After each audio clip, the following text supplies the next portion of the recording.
Ancient history sorry medieval history की class चल रही है। अलबरूनी अलबरूनी ख्वारिज्म शाह को हराकर महमूद ने अलबरूनी को प्राप्त किया।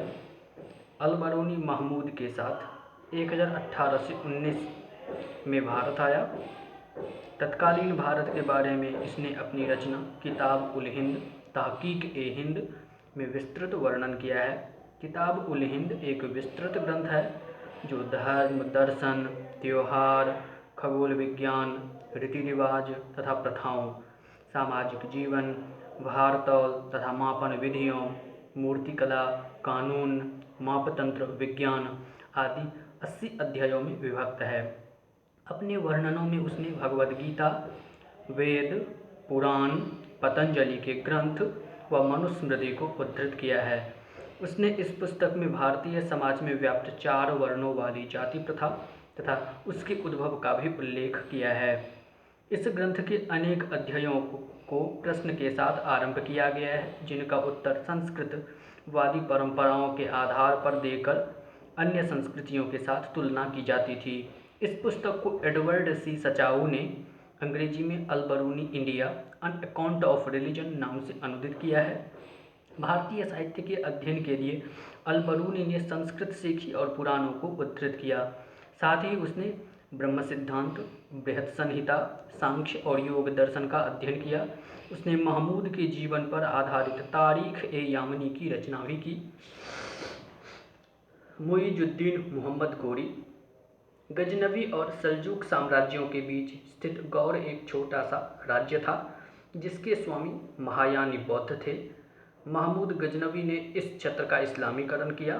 कालांतर में गौर शासक अलाउद्दीन हुसैन शाह ने गजनी पर अधिकार कर लिया और जब 1163 ईसा में गयासुद्दीन मोहम्मद को गौर की गद्दी मिली तो उसने तुर्क जनजातीय परंपरा का पालन करते हुए अपने छोटे भाई मुइजुद्दीन मोहम्मद को गजनी की गद्दी सौंप दी।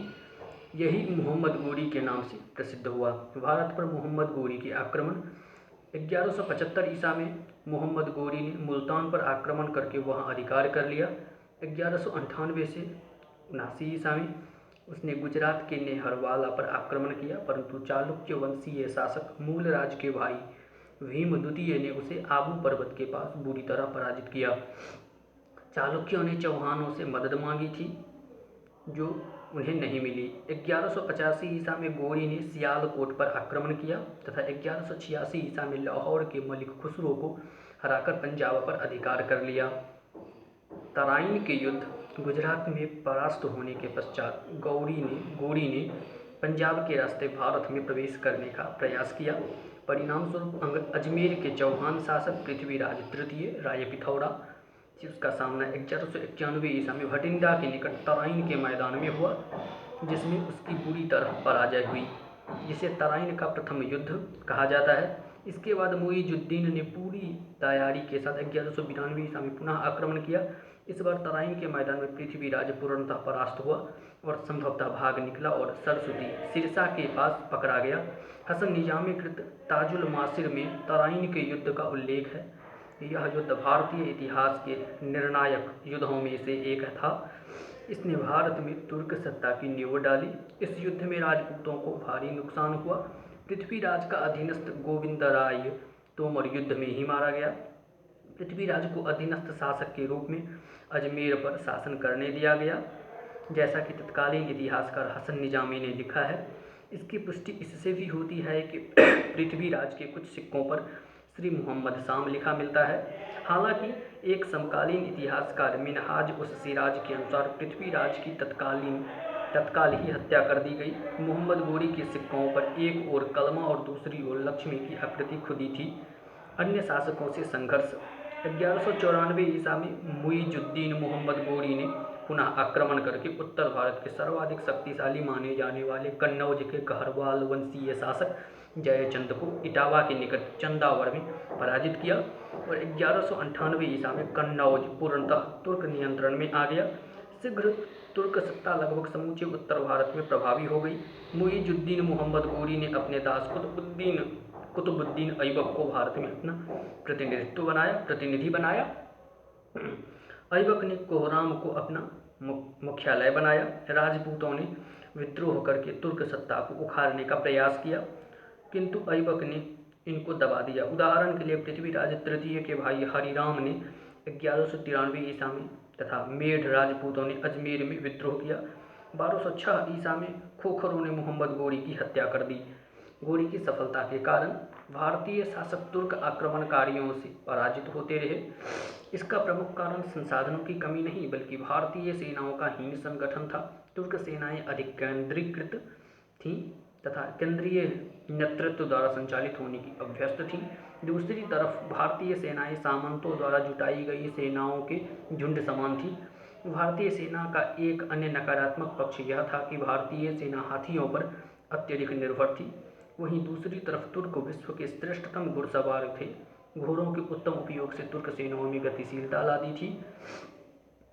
आ गई थी। तुर्क अनेक प्रकार के घात प्रतिघात एवं छल कपटपूर्ण युद्ध पद्धतियां अपनाते थे, जबकि भारतीय शास्त्रीय नियमों पर आधारित धर्म युद्ध की अवधारणा का पालन करते थे। भारतीय सामाजिक ढांचा भी परस्पर एकता को हतोत्साहित करता था, जबकि तुर्क समाज बटा हुआ एवं सोपानीकृत होते हुए भी अपेक्षाकृत अधिक एकता से युक्त था।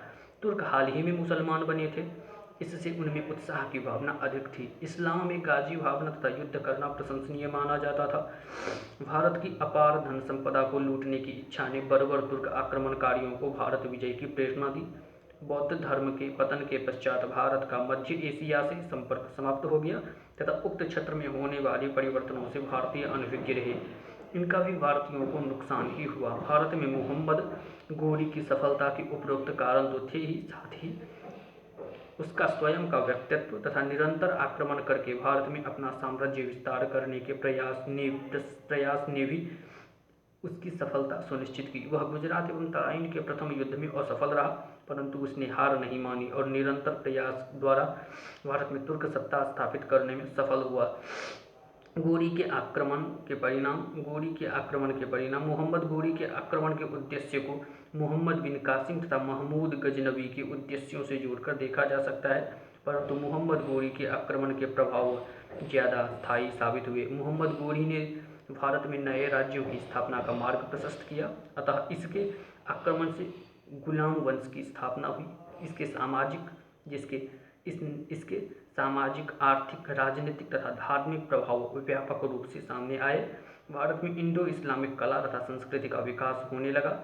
नवीन शासन पद्धति के द्वारा केंद्रीकरण तथा शहरीकरण में विकास देखा जा सकता है।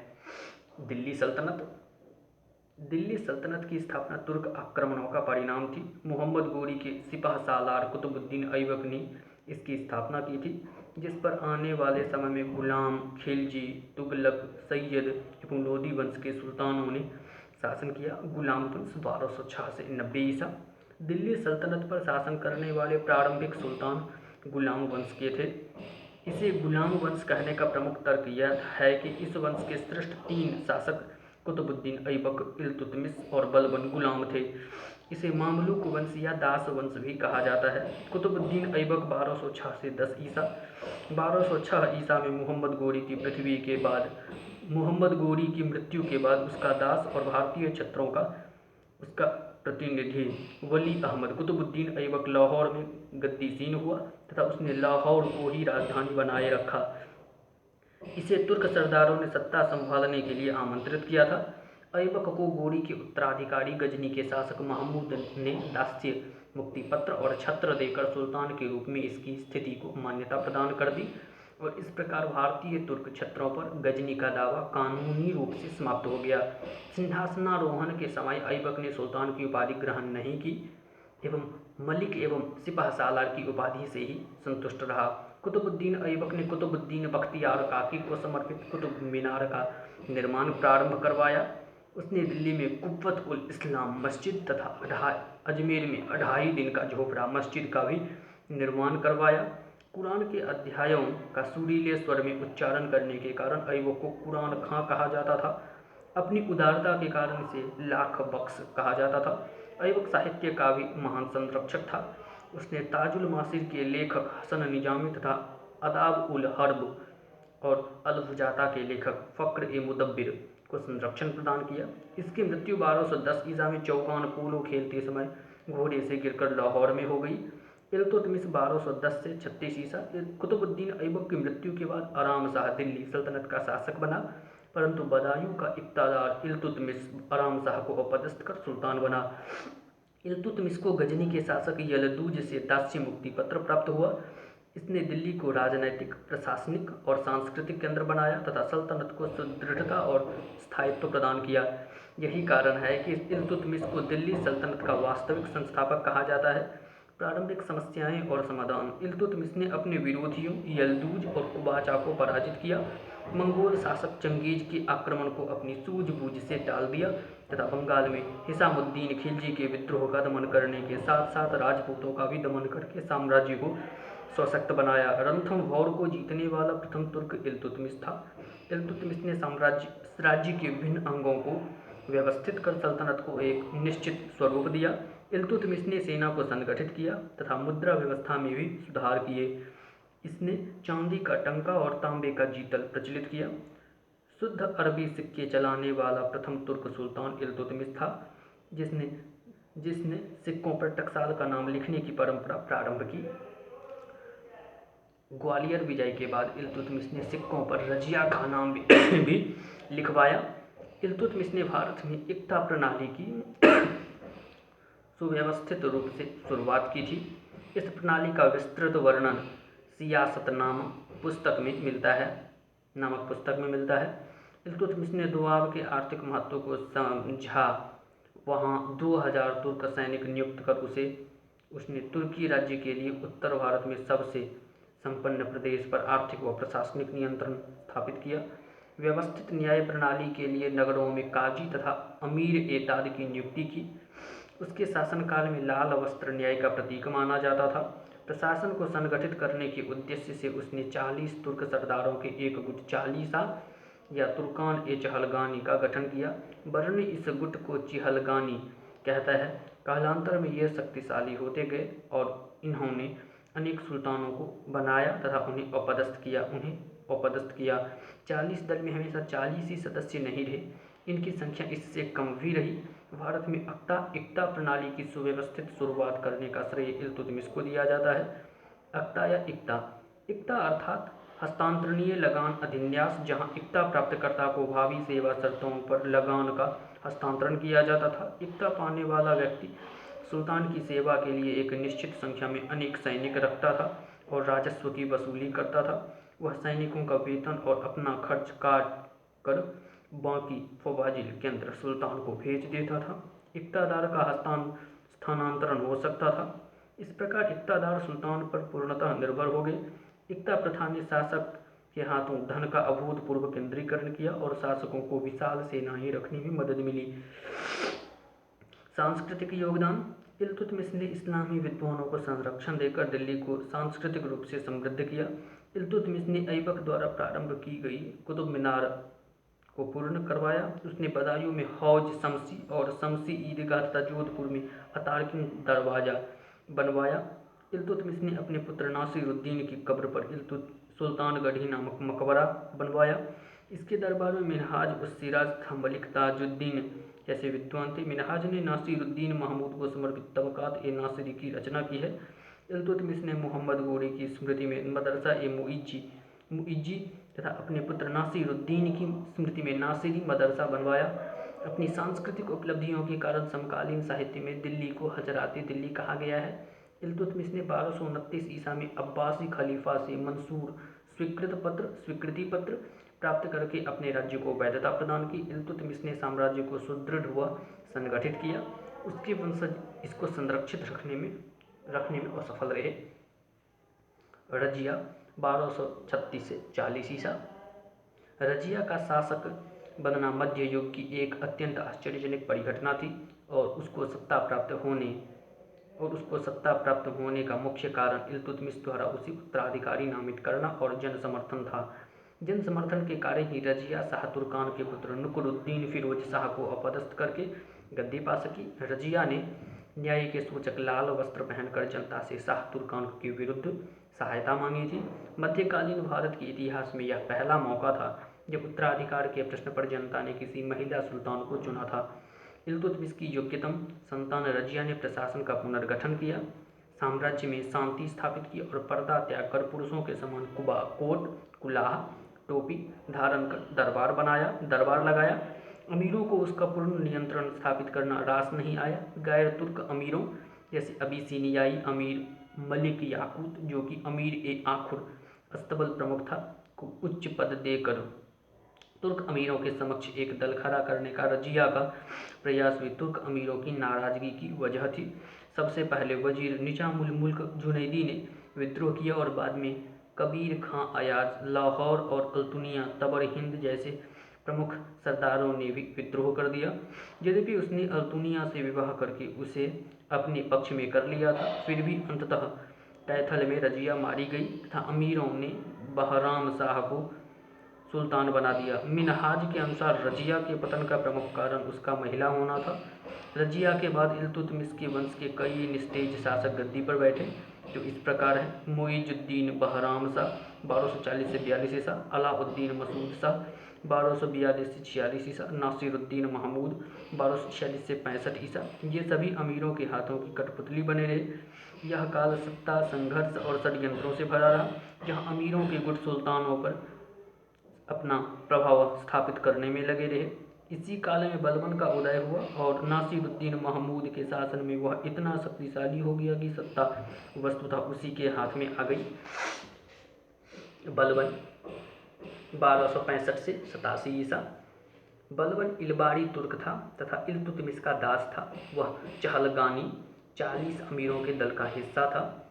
इल्तुतमिश ने इसे खासदार नियुक्त किया था। बलबन को रेवाड़ी की जागीर प्रदान की गई थी तथा यह हांसी का इक्तादार भी रहा था। कालांतर में इसे नागौर की इक्ता प्रदान की गई। इसने सुल्तान मसूद शाह के विरुद्ध षड्यंत्र में हिस्सा लेकर नासिरुद्दीन महमूद को सुल्तान 1246 ईसा बनवाया था। नासिरुद्दीन महमूद के काल में बलबन नायब ए मुमलकत बना और उसने सारे अधिकार अपने हाथ में केंद्रित कर लिए। सुल्तान नासिरुद्दीन महमूद शाह ने इसे उलूग खां की उपाधि 1249 ईसा में दी थी। उसने अपना मार्ग निष्कंटक करने के लिए शक्तिशाली 40 अमीरों का दमन किया और अंततः नासिरुद्दीन की मृत्यु के बाद वह स्वयं सुल्तान 1265 ईसा बन बैठा। प्रारंभिक समस्याएं और समाधान। बलबन के सामने अनेक समस्याएं थीं। सुल्तान पद की प्रतिष्ठा समाप्त हो चुकी थी। वह स्वयं सुल्तान की हत्या करके सुल्तान बना था और अपनी मान्यता स्थापित करके अमीरों पर नियंत्रण करना एक बड़ी चुनौती थी। मंगोल और राजपूत उसके लिए खतरा बने हुए थे। इन सभी समस्याओं से निपटने के लिए बलबन ने जो नीति अपनाई उसे रक्त और लौह की नीति कहा गया। साथ ही उसने सभी अधिकार एवं स्वयं शक्तियाँ अपने हाथों में केंद्रित करके स्वयं को पूर्णतः निरंकुश शासक के रूप में स्थापित किया। इसके लिए उसने अपना राजत्व सिद्धांत प्रतिपादित किया। बलबन का राजत्व सिद्धांत राजत्व के ईरानी सिद्धांत पर आधारित था। बलबन के अनुसार राजत्व निरंकुशता का शारीरिक रूप है। राजत्व संबंधित बलबन के विचार उसकी वसाया में संकलित है।